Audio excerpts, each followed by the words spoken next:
All right, after all these years of pulling information off the internet, figured I'd give a little bit back myself.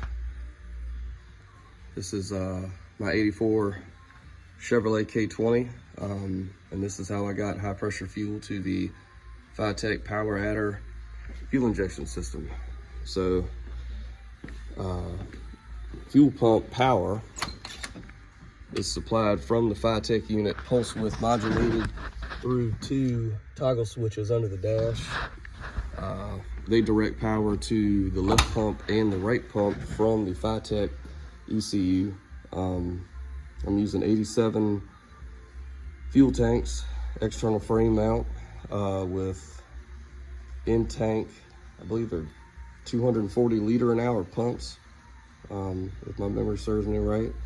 I'm running they call it 3/8, but technically the ID is 5/16, the PTFE stainless external braid fuel line, and I'm using the AN aluminum fittings.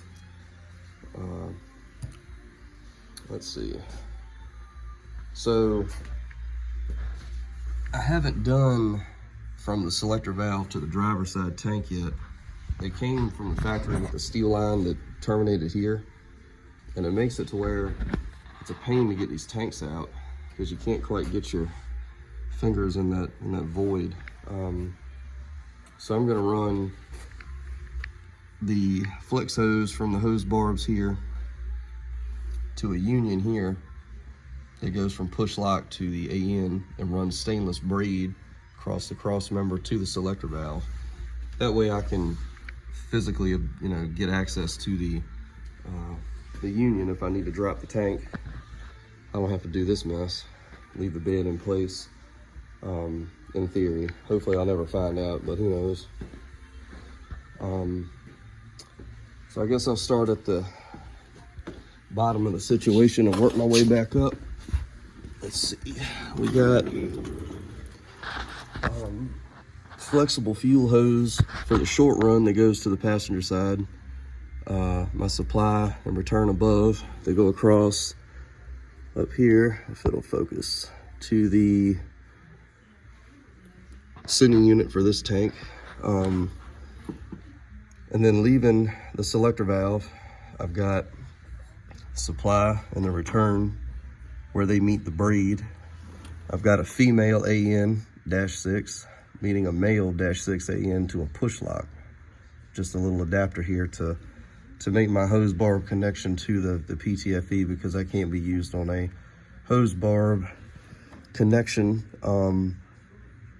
The heat shield, I don't know where the hell it's at, but anyway, it'll cover up to the AN fittings, and they're gonna rest, if my math is anywhere near correct, they will rest on that to prevent any kind of hose abrasion and keep it away from these exhaust heat problems. And like I said, to get to the driver's side, I plan to use a short section of that hose to go to a AN fitting stainless hose, run over this cross member and make my way across to the driver's side tank. And this braided line and the harness for my fuel pumps, their supply voltage runs down the frame and crosses over at the right front body mount using these rubber insulated P-clamps. And then they get up inside this real nice and dirty inner fender, and they run up to the cab blower area. And they come up just on the side of the blower with, let's see, I got a clamp there, P-clamp. Some of these aluminum eBay specials, but they work pretty well. Run over the HVAC box. I've got a fuel filter here. And I've got a T that allows me to tap in for fuel pressure, because for whatever reason the Fitech doesn't monitor fuel pressure for some unknown reason. And then I use a couple more clamps and make my way around the HEI to get to the back of the throttle body.